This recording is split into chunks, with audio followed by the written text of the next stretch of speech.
to have you here. Thank you. What would you say has been the most surprising impact that being a part of like a mega franchise like Twilight on you and like your career? Well, you know, I was lucky enough to have a fairly steady career before I landed Twilight at about 22 years old. I moved out to Los Angeles at 18 to be a songwriter. And the guy I was writing for, his record deal blew up for a myriad of reasons. But I was able to land an acting manager and started, after living on couches for about a year, I started booking some commercials and actually was able to afford my own place, which was extremely exciting. I stopped eating Raisin Bran for every meal. I'll never touch Raisin Bran again. I'm sorry, I'll never be their sponsor because I can never eat that food again. You know, so I started getting some, I remember I was doing a movie called Pray for Morning, a little horror film, and I got the call that I landed at my first TV series, Beautiful People, ABC Family, years ago. And I remember jumping out of my trailer being like, I've got a gig, you know, this is like a series. And that was an incredible feeling. And then it was the same thing when I landed Twilight. It was like, I got another job, and this is, you know, maybe if we do well in this movie, maybe there'll be more movies. And it was an indie film. And I think a lot of people forget that this was kind of in a lot of ways the little movie that could, you know, and we owe all of it to Stephanie Meyer and of course Catherine Hardwicke, who was the best director possible for this film, and it holds the place in my heart as probably one of the best Twilight movies. Which is hard to say because also Eclipse. I mean, come on, to get some Jaspers. Yeah. Which movie was your favorite? Ooh, you know, like I said, Twilight has a really special place in my heart. So that might be my favorite, just because it's beautiful, and it's especially considering what Catherine was able to do with it. But I mean, getting to do the Civil War thing, oh man, that really made me happy. And I grew up riding horses, so it's like I got to ride a horse in a movie. Come on, this is great. Had you read any of the books previously before starting your role? Honestly, I read the books. I read the first book in preparation for the auditions. And then I was like, what is this Jasper guy? He just kind of stands around looking all hungry and mad. And then when Catherine kind of directed me towards the third book, so I kind of scanned through New Moon, I'll be honest. And then when I got to the newborn chapter of Eclipse, that's when it all clicked for me. And I said, okay, I can do a lot with this guy. I wanted him in the first movie to be kind of like that strong, silent type that you see in heist movies.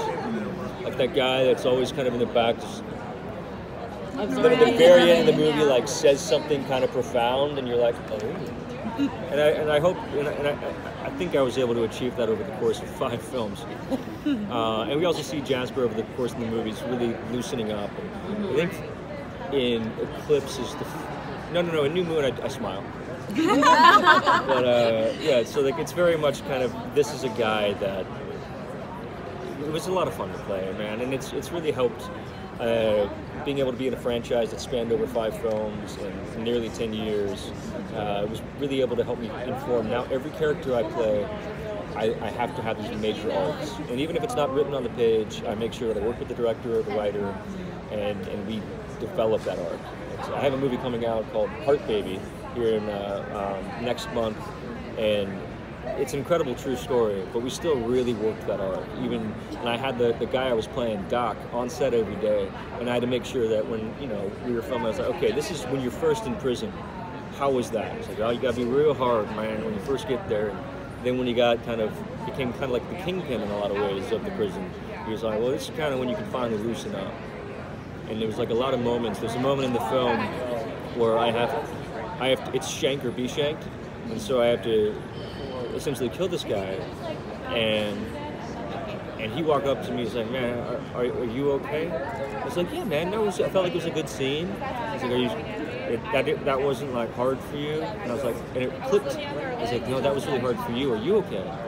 And he's like, "Man, you know, the worst things I've ever done in my life were in prison." And it really kind of dawned on me. We had a moment, and then the writer saw it. And Angela Shelton, she was like, you know what, we got to put that line in the movie. So we made sure that was something that we really wanted to talk about. It's a beautiful film. I hope you guys see it. It's going to be in New York November 16th. Oh, cool. Yeah, LA November 23rd if you're in LA. Okay. Back here. Can you tell us a little bit more about any of the projects you're working on right now?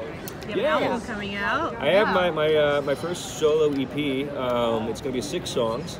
I have the first single coming out very early next week, hoping for Monday. But it's called Young and Tragic.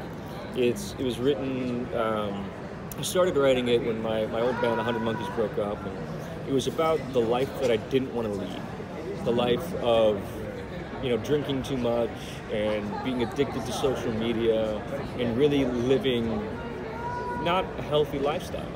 And so it was essentially a song that I wrote to myself, kind of saying, hey, you got to snap out of this. And at that point, I'd met my wife, and I really wanted to change my lifestyle for her and for myself. And she really helped me in that aspect. And so a lot of the songs in this album were kind of songs that I started writing a lot younger, and then I re-examined, and I rewrote melodies and I rewrote lyrics to kind of make it more mature and more who I am now. So you see some of the songs, this is one song I started writing when I was 18, and then I finished when now I'm 33. And so it's a span of really who I am. And the album's called American Spirit Blues. And it's really it's an Americana record. It's about the growth of a young artist. And I'm really proud of it. I recorded it in Austin, Texas. I play guitar, mandolin, organ, and banjo, and a little harmonica on the record, so we have that Americana sound. And then I got some local Austin musicians to come in and fill in on the bass, the drums, and I have a horn section, which I'm really excited about. We only have them on 3 songs, so it's not a complete horn record. But I'm really excited about that. That'll be coming out at the end of the month as well. American Spirit Blues. Looking forward to it. Yeah, I'll be all over my social media, and I'm really excited about it. I think it's my most mature music that I've made. Nice. Did you record a music video? Not yet. Yeah, I have plans. There's one song called Your Everything, and it's not you are everything, but it's what is your everything. What does the world mean to you, and how do you fit in it, or how does the world fit to you, in you? And so we want to have this. We're developing a music video right now that would be essentially a children's storybook. Awesome. And it's one of the things that I'm very passionate about is getting kids to read and literacy within youth. And my son, I taught him to read. He was reading at age 3.